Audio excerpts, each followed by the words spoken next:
All right, we're gonna do a little, let's say, 1,000 round update review on the Rock Island 1911. Forget which one this one is, SIS or some shit like that. But maybe I have the thing here. Anyways, I'll just say what it is in the description. But so I did a unboxing and initial impressions of this 1911 when I first bought it. And now, after took a few months to get 1,000 rounds as I'm shooting it now consistently at some matches to get ready for a major match in February.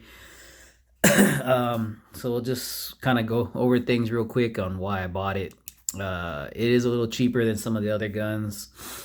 1911's not quite as cheap as I wanted to, as I bought it at Sportsman's when I should have bought it somewhere else.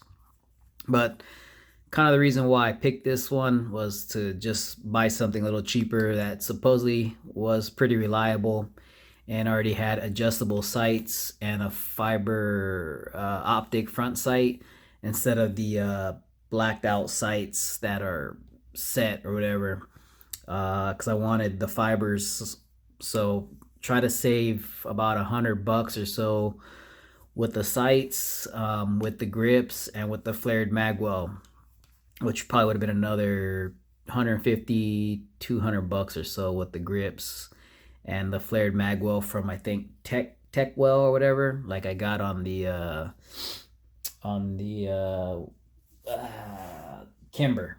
So so I try to save some money and just get something that I can rock and roll with, but ended up yeah, so let's just go with the gun real quick. As far as reliability, the gun has been pretty reliable, fairly reliable. The only time it hasn't been reliable is when I lacked maintenance, like not keeping it clean, not keeping it oil and stuff like that. And that's kind of when I had the issues during the match. Other than that, really no issue. But yeah, that is an issue because you have to keep it pretty well oiled. So it's all nice and clean and lubed right now. And I shot it once already, so we'll see. I'll shoot it again this coming weekend, and then before I have another match in about a week and a half, I'll wipe it down, clean it, and all that stuff again, and hopefully I have no issues in the next match. And if so, then we'll understand that the gun is junk.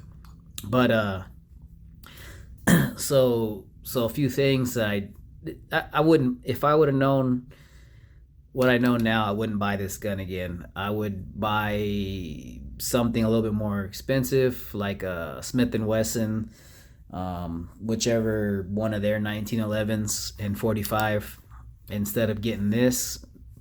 Probably would have been a couple hundred more bucks, but for the things I want to do to this, it's gonna be about the same price. Plus, the reliability might be a little bit better. But the biggest thing, just some of the things I don't like. The finish seems to be wearing out pretty much. I don't know if you could see that very well with this light right here. Let me see if I can turn that light. As you can see, the wear and the finish on there. Yeah, it's hard to see in the reflected, but this is wearing out pretty. It's just coming out quite a bit with the due to the holster, the Kydex, and some right there, and all that right there.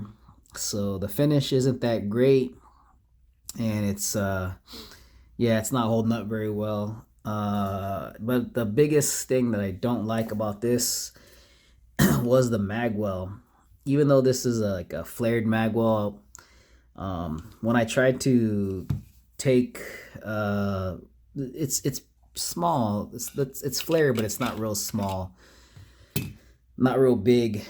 And then the metal in here on the inside of the Magwell was like bulging on each end right here.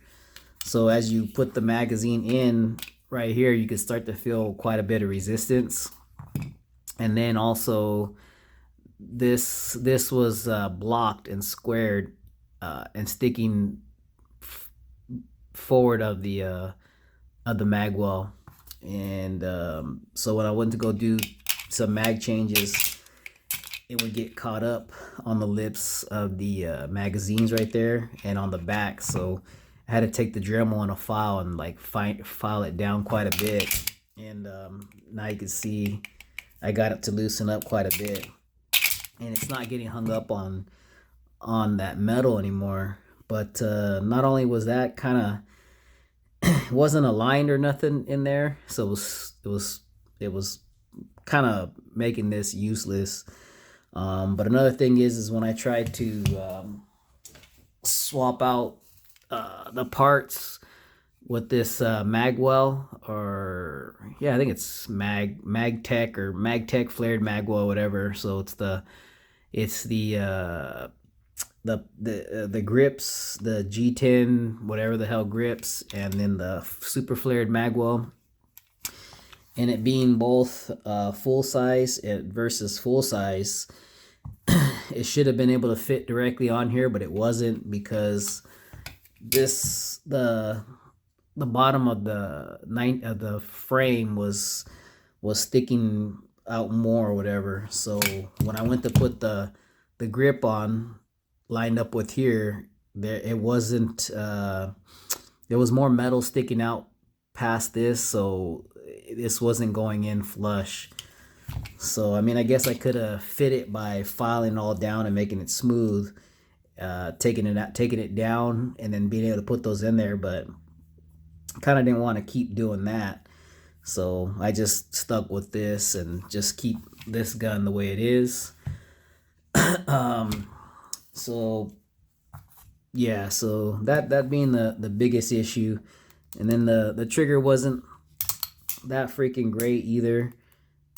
It's not terrible, but it's not great. The grips aren't bad, they're pretty nice.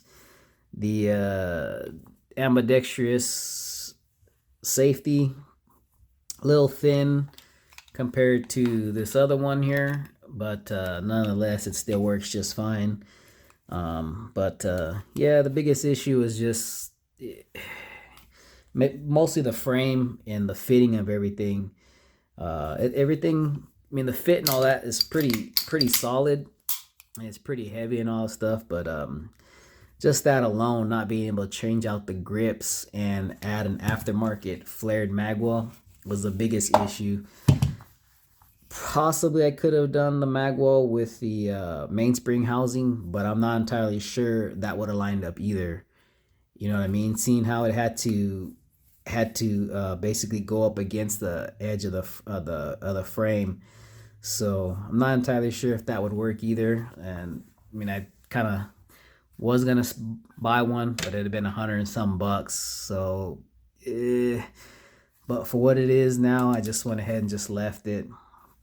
And after another month or so, I'll be done with this gun and won't really be shooting it that much. So for a year later, maybe I'll buy another proper gun. Give me another excuse just to get another one, and this time get something that I like. But as far as all I've done to it is the extended mag release from Wilson Combat. Another thing that probably would make this thing is ultra reliable is to get the guide rod spring from Wilson Combat. They're bulletproof ones. They claim they go 40,000 rounds or whatever.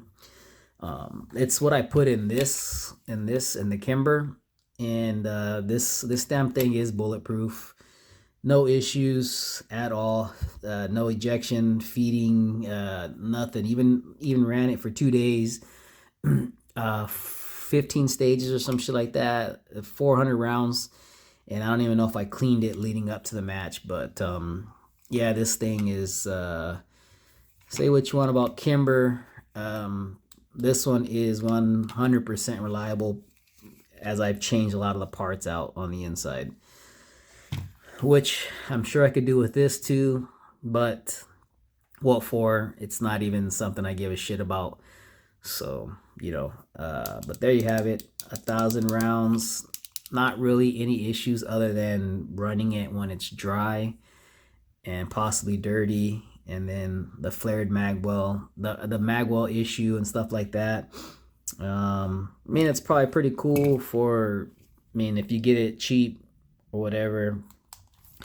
Oh, then the fiber on there was like orange or some shit. And I didn't really like that. So I've had some green left over from some Dawson's, and I just pulled that out and used it. But yeah, I mean, I don't know. For the price, I probably would have just waited instead of instead of buying the money, or instead of buying it, I probably should just spend a couple $100 more and got what do you call it? Shit, I don't know. Not Springfield, a Springfield 1911. It's probably more like what I wanted, but anyways, would I buy this again? No. Do I completely regret buying it?